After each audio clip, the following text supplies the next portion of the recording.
I think all of us today can say, what the hell happened to Jaguar?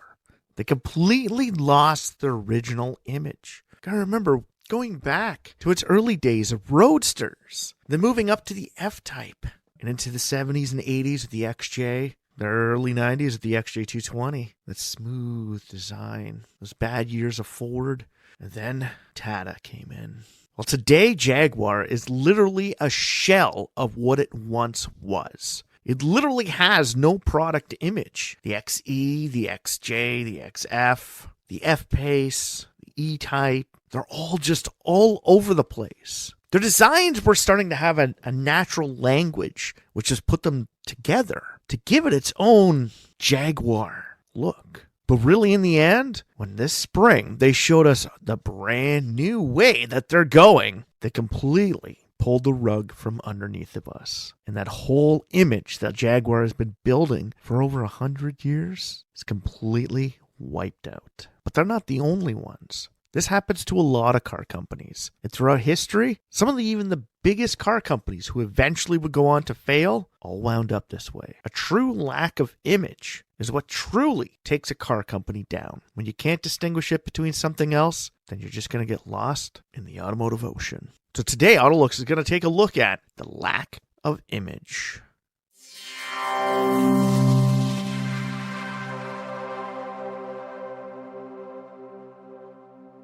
Welcome back to the AutoLooks podcast. I'm your host, as always, the doctor to the automotive industry, Mr. Everett J, coming to you from our host website at autolooks.net. If you haven't been there, stop by, check it out, read some of the reviews, check out some of the ratings, go to the Corporate Links website page, big or small. We have them all, car companies from around the globe, all available in one centralized location. That is the Corporate Links tab at the top of the page of autolooks.net. You can also find all of our previous podcasts from all 6 previous seasons, as this is now the 7th season, all available on one direct location inclusive of articles, complete write-ups, and images that pertain to all the podcasts that we have in our library. 6 years. It's been a long time, and we've had a good time, and there's a lot more coming down the pipe. The AutoLooks podcast is brought to you by Ecom Entertainment Group and distributed by Podbeam.com. If you'd like to get in touch with us, send us an email over at email@autolooks.net. So like I said in the beginning, the lack of image. We all know what Jaguar did this spring. They completely trying to reinvent themselves. And then all of a sudden, August 2025, they get hit with massive malware that shuts the entire company down. Both them and Land Rover at a pivotal point in their history where they're trying to make the next step in evolution for their brand. Well, as Jaguar has literally in the past 20 years gotten lost in translation, nobody remembers it. Think back, past 20 years of your life, besides the E-Type, what other Jaguar can you think of that really stands out? I'm talking the 20 years. Let's go back, 2005. What was really big? Well, we all remember when the XF came out and it changed the way we saw Jaguars. And we thought it was going to be a pivotal point for this company. Somebody who's trying to shake off that old British charm of designs dating all the way back to the 1960s and move into the future. We thought it was great. Jaguar's going to have this brand new image. They're going to be reborn as a brand new car company and go after the pure blood luxury brands like they once did. Well, we all know that's a bit of BS. And now they want to come back with big, burly electric cars with the most basic of designs ever to try and take on the likes of Rolls-Royce and Bentley. I'm sorry, Jaguar, but you haven't made your way up the luxury food chain. Essentially, luxury for Jaguar has been lost, similar to how Chrysler has been completely void of any luxurious products since the 90s. And even still, even the 90s, they didn't really have much. You could fight with me and say, oh, the 300 kind of brought back that luxury image to them. But no, it did not. Essentially, it just added a chrome grille to a Dodge Charger. And even the Dodge Charger was a lack of image for the Dodge brand. Now, Dodge has rebuilt itself as more of a performance brand and given all of its vehicles that aggressive style. Now, it's been whittled down to essentially just the Hornet and Durango now, with the brand new Charger just coming out, but Chrysler is down to the Pacifica. Kind of like Jaguar is literally right now down to nothing because they can't even get production out since their plant collapsed. Well, Chrysler and Jaguar are on their last legs. They've thrown their complete image out the window. And with doing that and constantly trying to reinvent themselves, they're literally starting from scratch every single time, which costs more in product development, advertising, winning over new consumers. They think, oh yeah, well, Chrysler's been around for over 100 years. People are going to keep coming back in and buying them. Well, no, there's no true image when you think of Chrysler. When you think of Chrysler back in the 60s, you think of Imperial. You think of the 300. You think of the big luxury makes. Chrysler was on the same playing field as both Lincoln and Cadillac. Today, Lincoln is starting to move back up. Cadillac is in the luxury tier and now starting to push into the premier high-end brands. But Chrysler is literally gone. This is similar in the Japanese context. Lexus is known of because they got the full product range for a luxury company. Acura does not. Infiniti does not. They have select vehicles for select markets. So they're getting lost in a field of luxury cars. One of the biggest things that brings down a lack of image for any car company out there is a limited product line. Now you can fight with me on this one saying, Honda doesn't have a full product lineup. They don't have a full-size pickup truck. They don't have a true mid-size. They really don't have any sports cars. Like, you can't call them that. Nissan's got that. Toyota's got that. But Honda has built itself off quality products, even in small quantities. They hit every single major market, and they hit it well. And you could tell a Honda from a mile away. Like, literally, it's a Honda design. You could tell that it's got Honda appeal. Jaguar was starting to get that back. Now moving into this electric change and going this whole, woke or whatever shit you want to call it, alternate identity thing that's going on is literally fucking with their whole backstory. Jaguar, or Swallow Sidecar, as it was originally created, essentially was a coach builder. They built sidecars for motorcycles and then started building coach-built sports cars, eventually moving into building their own sports coupe. And from there, Jaguar was born off of performance. And not just any type of performance, luxury performance, the same as Aston Martin. So what the hell happened? Well, Jaguar wanted to go after volume. Aston Martin still did, but they wanted to keep their high-end image. So even today, with Aston Martin having a limited amount of products, we still see them as Aston Martin. We could tell that a product is Aston Martin. They may not have a full product lineup, but we know what Aston Martin is all about. Just like Ferrari, just like Lamborghini, just like McLaren. You don't have to have a full lineup of vehicles. I know that kind of contradicts what I said before, but in a sense, you have to have some lineup hitting specific markets that prove you have some sort of image. But just to give you a little heads up about a bunch of car companies that literally have no image, I'm going to name off a few. Jaguar, MG, Rover, Mitsubishi, Chrysler, AMC, Hudson, Studebaker, Alfa Romeo, British Leyland, BMC, Maserati, Lincoln, De Tomaso, Triumph, Austin, Packard, Saab. What do all these car companies have in common? Right before their death, all their vehicles just blend into society. Today, Alfa Romeo, the company that essentially created Ferrari because they gave Enzo Ferrari his start, they used to be performance. Now what are they? A performance luxury brand with a limited product lineup. They can't compete directly with BMW. They don't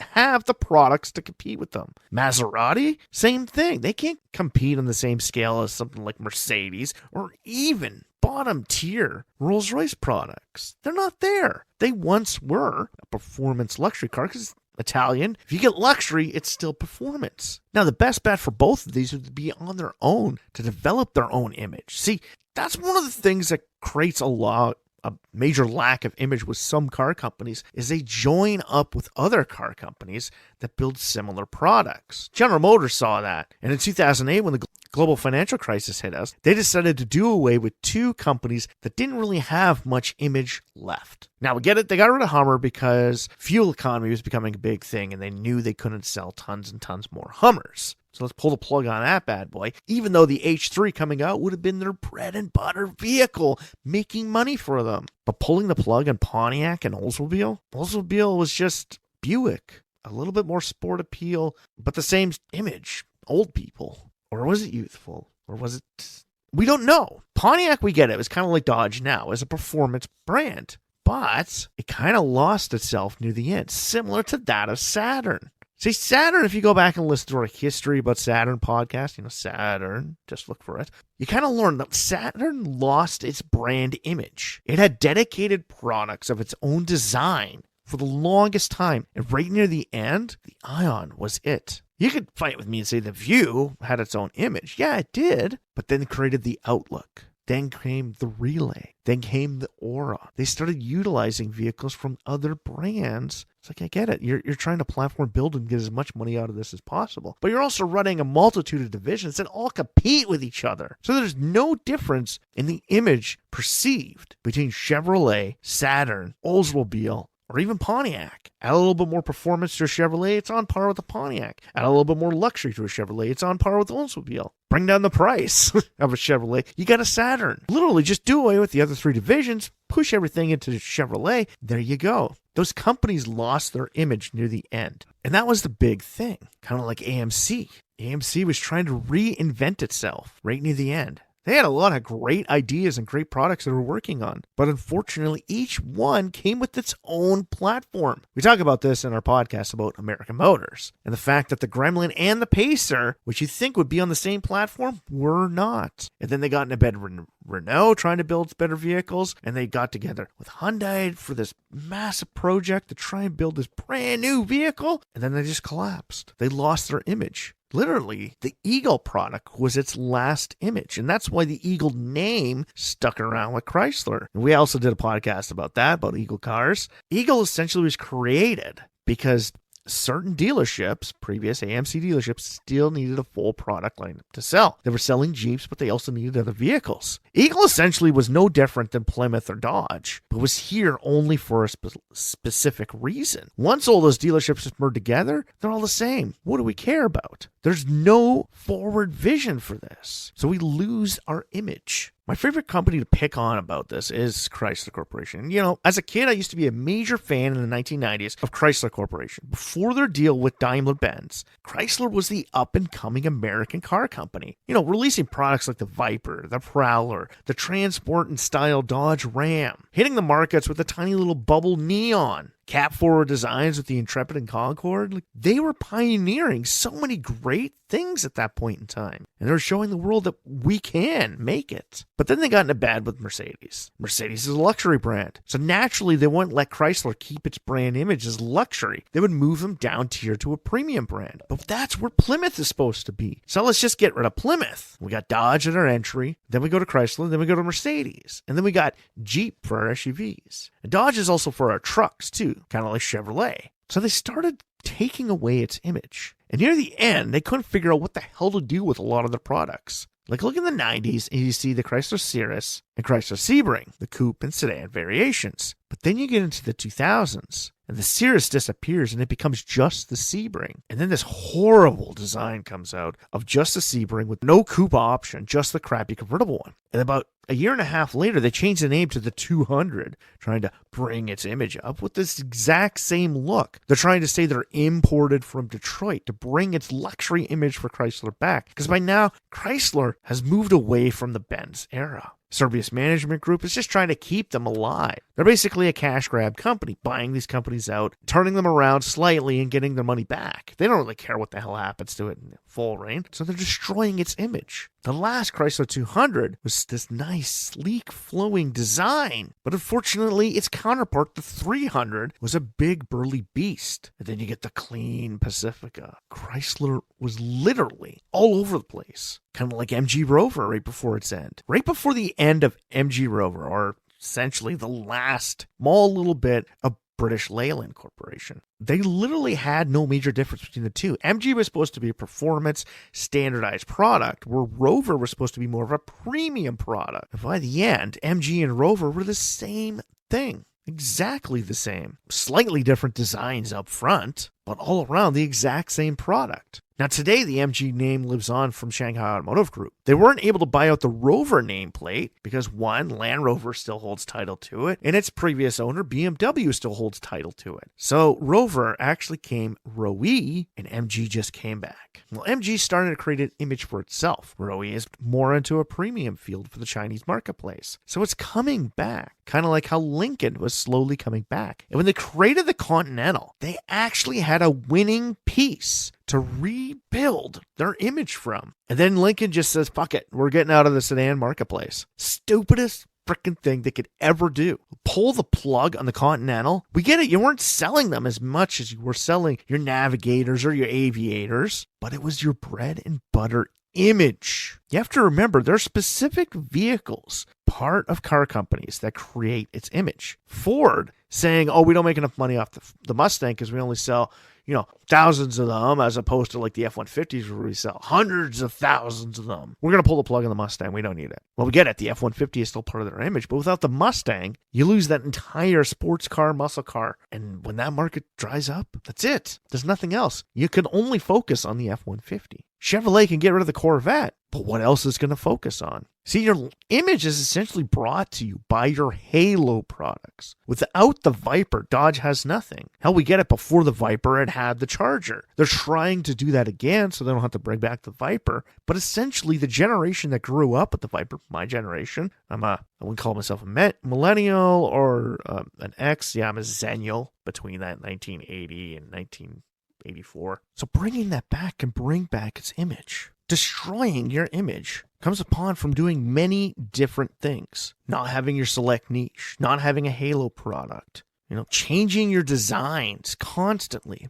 This one is my biggest one when you're constantly changing your products. Let's take a look at Toyota. How long has the Corolla platform been around for that there exists now? Since the 80s. The Camry since the 90s. It's an amazing platform and it keeps going. Dodge built this amazing cab-forward design with the Concorde, the Intrepid, and the Eagle Vision. But when they brought out the second generation Intrepid, they completely tore it down and rebuilt the car. Oh, we want this new design, so we have to completely rebuild the platform. Stupidest fucking thing they could ever done. Yeah, we get it. Your image and design is staying there, but you're destroying that great image that you got with the first Intrepid. Yeah, better design, we love it, but the quality completely disappeared. There's no reliability, there's no quality. They had new ownership, so they were fading, and they were fading fast. The Chargers kind of brought that back in the early 2000s, but essentially the Charger, when it first came out, was just the third generation Intrepid. Changed its name, kind of like how the Cavalier became the Cobalt. And that didn't last too long, one generation, then it became the Cruise for two generations, and it's gone. We get it. It's the same freaking car. The Corolla essentially morphed from the Corona, dating all the way back to the 1960s. People built up an image of a Corolla. They know it's a reliable entry-level vehicle. When you think of a Charger, the only thing you think of is power. You don't think of quality. You don't think, versatility. You don't think about all great features or anything else. You just think powerful. 1969 Dodge Charger from the Fast and Furious. This power-hungry coupe. That's all you think of. That's all Dodge has to work with these days. Chrysler doesn't even have the 300, so it has nothing to work with. Mitsubishi is basically riding off of the Outlander. Hudson, the Hornet was its last main product. The Studebaker Avanti. Hell, the vehicle was so great that it was bought out and ran all the way until 2002 with Avanti Motor Corporation. But in a sense, its image was just one product, which that is something you can do. You want perfect use of an image built and unchanged. Just look at Morgan. Morgan Motors still builds cars like they originally did. It still makes them look like they originally did. That's their image. It's gone through all of these times. People want them to update and create all these new things, but you know what? That's their image. Their image is that classic Roadster. Dodge's image should be power. Chrysler's image should be luxury, not premium, luxury. It's like in the GM stable. Cadillac is luxury. Buick is premium. Chevrolet is entry. GMC is power and trucks. You need an image behind you. And without that image, you don't have anything. Because think about it. Right before Plymouth died, what image did it have? The other Dodge. What image does Maserati and Alfa Romeo have? The luxury cars of Stellantis? Like this Alfa Romeo, Maserati, Chrysler, Lancia, and DS. Like, really? All of those luxury and premium products, and no one has their own image. We get it. Maserati has the Trident, but it's the only thing it's got going for it. Lancia is trying to make a comeback, but Lancia, like, literally doesn't have an image to even play off of. You want proof of this? That you can create image, but without even having amazing designs. Volkswagen Group is an amazing example of that. Volkswagen, Skoda, Seat, and Audi. All of their vehicles on the same platforms. All of their vehicles look very similar to each other. But guess what? Each one of them has their select image and market. Volkswagen, we know, is the bread and butter. It's the winner. Everybody knows that it's just a standardized product. Audi, we know, is luxury. It's essentially a Volkswagen with luxury in it. And they're willing to put even more luxury and technology into it if they can. Seat? Well, we get it. It's like Volkswagen of Spain, but it had a sport appeal to it. That's what made it different from Volkswagen. It was the sporty cousin of the Golf. And Skoda was kind of like Dacia to Renault. It was an entry-level product, but now it's the entry-level product moving into the premium style product. It's moving a step above a Volkswagen now. You see, they created their own image. They built their quality. They built their consumer base. They kept their designs evolving instead of changing. And that's the biggest thing, is you need to build a proper image and you need to make it grow and evolve. See, everybody always says competition is what truly kills you, but people not knowing who you are or what you do. A perfect example of what I'm talking about. Somebody with a lack of image, complete self-image, who just blends into the background. Lego Movie. Emmett, the main character from the Lego Movie, does everything like everyone else, dresses like everyone else. You know, he goes out and gets his overpriced coffee with everyone else, watches the same shows, dresses the same way, does the same things. He's everyone else. So if you're a car company, you're just trying to get in with the crowd, but you don't have your own image behind you, what do you have? See, the successful car companies that have even come up today have built their own image. Tesla is built off of electric vehicles. We get it. Their designs are horrible. They're just gelatinous, boring blobs that literally get C- and D+ awards all the time from the AutoLooks rating system. They're ugly. They're boring. Oh, God. Yeah, but that's their image. And they stick to it. They don't try and change it every couple of years. See, Subaru tried to do that. If you go back to the early 2000s, there was 3 different front-end designs for the Impreza. You had your bubble lights, you had your aircraft grille, and then you had your blob-style lights. Okay, they all 3 different variations. They were trying to change their image. And when you try and change your image, you have to do it with a complete product lineup within a short amount of time. Because you can't just change one over 1 year and take 8 years to completely change everyone over to the same design. No, you have to be willing to jump all in 18 months to completely revitalize your image. Dodge did that when they started adding the hairline grille to older vehicles. If they updated that grille, they would do a massive update on older vehicles. That's how they managed to stay alive. They kept their image. They found it and held on to it. Companies like MG and Rover did not. They tried to reinvent themselves. AMC was trying to reinvent itself. Think about it. You get the Pacer, then you get the Alliance, then you get the Eagle, and then what was supposed to be the Eagle Medallion, which became the Eagle Premier. That's 4 different variations, 4 different designs, all within a decade? It's because they're trying to reinvent themselves. They feel they're losing market share. But the problem with car companies, when they start losing their market share, they try and do something completely different, something out of the norm. Sometimes it works. Like the Viper was complete change from everything else. You got to think about it. When it came out, Dodge still had bland, boring, boxy vehicles like the Dynasty. And here's the Viper. They had the Dodge Spirit, for God's sakes. A box on wheels. I owned one of those back in the day. Actually, I owned a Plymouth variation of it, the Plymouth Acclaim. Okay. I did do a cool custom job on online. If you want to check it out on the autolooks.net website, I gave it a target top. It's really cool. Never built the thing, but it would have looked really good had I done it. That was coming out. But what did they do? They completely revitalized their entire lineup. Within 2 years, the Neon, the Stratus, and the Intrepid were out. Then the Caravan turns into a giant blob. Then you get the Durango, the Dakota, and the brand new Ram. All this rounded figures. They changed it with the Viper. The Viper took the world by storm as a Halo product, and they built off of it. Unfortunately, they didn't keep the good times going, because by the year 2000, they weren't able to build off of that. And that's the thing. You need to build off of the amazing niche that you just built. When Chrysler did the 300, we get it. They should have created the 200, but they should have created a 200 in the image of the 300. They should have created the Pacifica in the image of the 300. They should have created an Aspen in the image. See, Volkswagen, like I said, all Audis look the same. It's hard to tell an A3 from an A4, from an A6, from an A5 to an A8 to an A7. There are different profiles, but the front end, when you're looking at the fronts of all of them, it's hard to tell them all apart. But that's also a good thing, because seeing all of them, you automatically know it's an Audi. When you have the front end of a 300 next to a Pacifica, you can't tell that's the same company. They look different. People like similarities. Gotta remember, most people live in bubbles.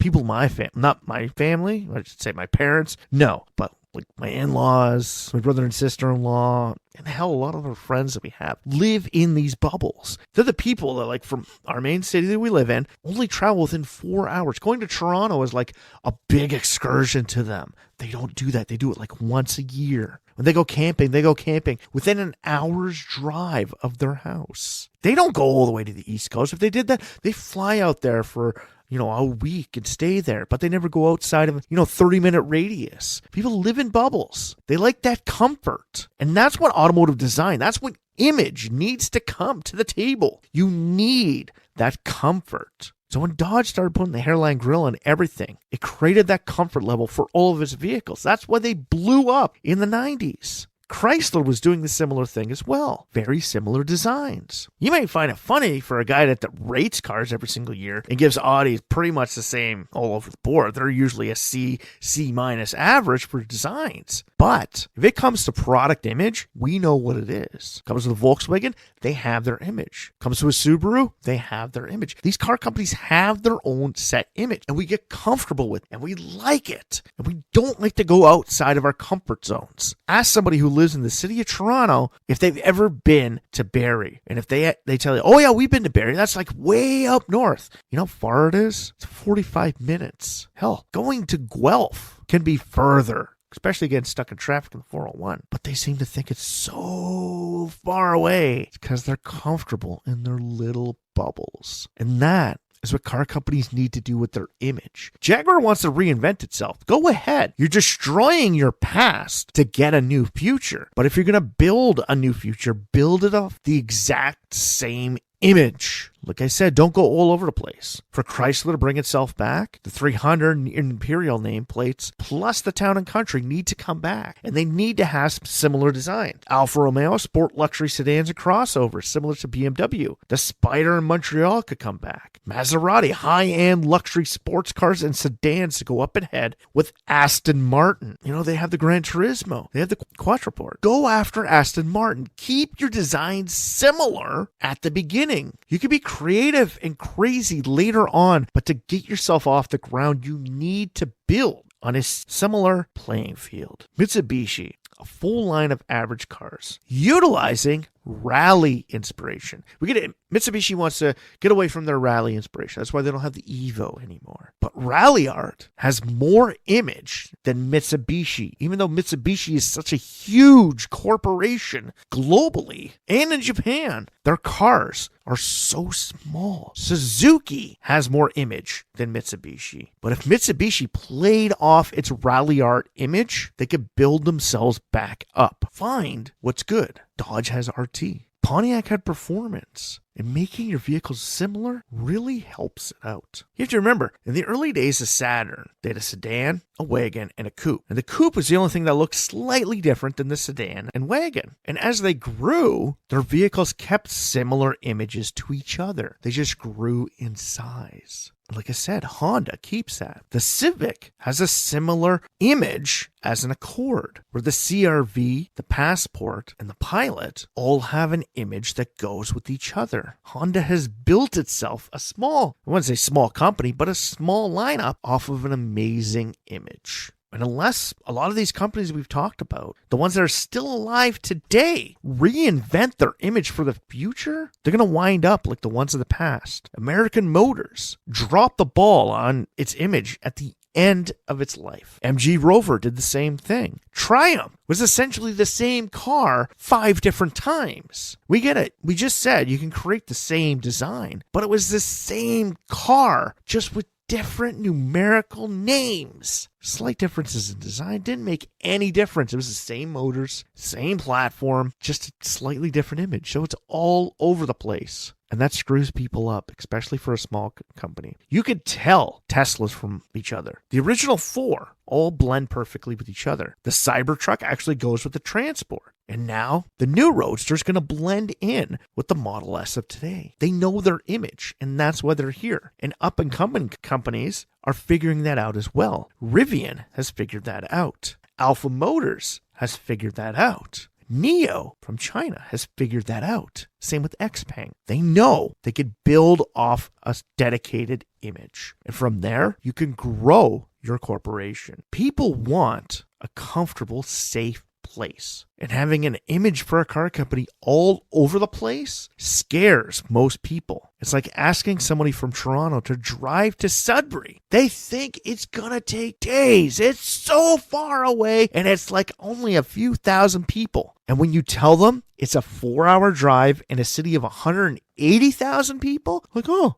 I didn't know that. That's not that far. I'm like, no, you're actually closer to us than you are to Ottawa. But they don't want to leave their bubble. And that's the thing. Image with car companies is about that bubble. And getting people out of that bubble is what car companies need to do. When you get them out of that bubble, you can get them into a new bubble. But let's not create a multitude of different bubbles, because what happens when you have multiple bubbles out there? All you need is for one tiny little pinprick and the whole chain disappears. So, to help car companies and to keep them viable, they need to create their own self-image. To make myself completely different than anyone else out there, I had to create my own self-image. And you're taught this at a young age in school. Quit being like everyone else. Like Dr. Seuss said in one of my favorite books I read to my kids, All the Places You'll Go. You'll get mixed up with so many strange birds as you go. And it's true. You will. You'll try and fit in with everywhere. But the day you realize that you need to create your own image is the day you stand out and work with that image. And that is what these car companies need to do. So if you like this podcast, we'd like, share, a comment about it on any major social feeds or streaming sites that you found the AutoLooks podcast on, from iTunes to Spotify to Podbeam, Audible, whatever else you're listening to, iHeartRadio. That's another one. Like us, share us, follow us. To find more episodes, got to remember, we're working on over 270 episodes now, with nearly 200 of them still in the back burner to be created. So trust me, we got lots of content for seasons to come and lots of great stories of the automobile industry. Like we said, AutoLooks, telling the untold stories of the automotive industry. And that's what we're talking about. Nobody talks about image for car companies and why image can bring down a car company. It's kind of like that superstar that wears the wrong jacket. It stands out completely against everyone else. You talk about it, and then all of a sudden they disappear because we all forget. So after that, stop by the website, read some of the reviews, check out some of the ratings, go to the Corporate Links website page, big or small. We have them all. Car companies from around the globe. You've heard this a million times. All available on the autolooks.net website. Corporate Links tab at the top of the page. That's at the very far right. On top of that, it's got all of our major original podcasts and all of the ratings that we have done since 2008. On average, rating over 500 cars from around the globe. All available on the autolooks.net website. The AutoLooks podcast is brought to you by Ecom Entertainment Group and distributed by Podbeam.com. If you'd like to get in touch with us, send us an email over at email@autolooks.net. So for myself, Everett J, my personal image that I've created as the doctor to the automotive industry, the autolooks.net website, and Podbeam.com. Oh, and Ecom Entertainment Group. Strap yourself in for this one fun, wild ride as we rock a new image.